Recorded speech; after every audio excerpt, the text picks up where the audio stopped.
Une famine aux proportions bibliques, voici la menace qui plane sur le monde, dommage collatéral de la pandémie de coronavirus. Cet avertissement sévère est lancé par David Beasley, directeur exécutif du Programme alimentaire mondial, le PAM.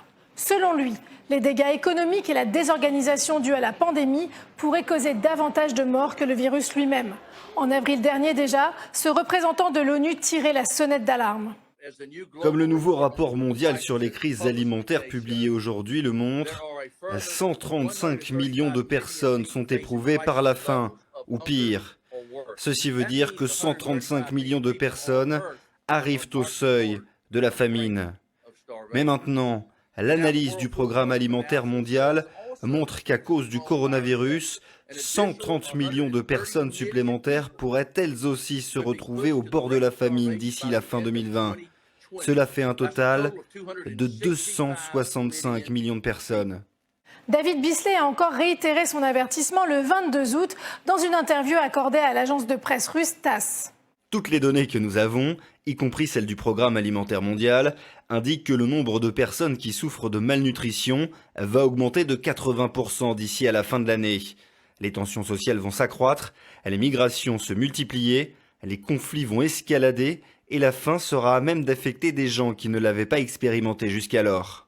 L'ONG Oxfam avait elle aussi alerté en juillet dernier concernant les répercussions de la pandémie sur la faim dans le monde. Pourquoi la famine guette-t-elle ?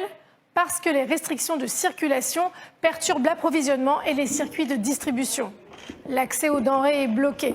Et à cause de la crise économique, les populations n'ont plus suffisamment d'argent pour acheter de la nourriture. Les personnes les plus affectées vivent dans les pays en conflit.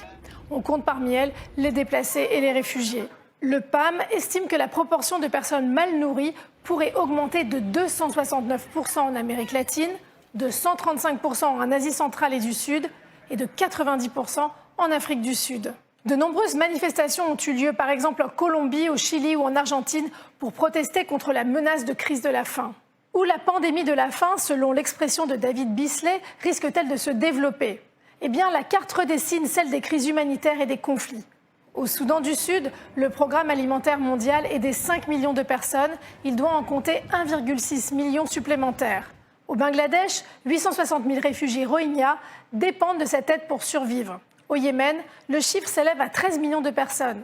Selon le PAM, l'Afghanistan, la République démocratique du Congo, la Syrie, le Zimbabwe et d'autres pays d'Afrique de l'Est risquent d'être gravement affectés. Et depuis le 4 août, le Liban aussi est concerné. En effet, la double explosion dans le port de Beyrouth a notamment détruit des stocks de céréales.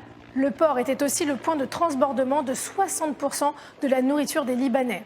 David Beasley explique toutefois que la famine n'a pas encore frappé. Mais selon lui, il faut investir d'urgence.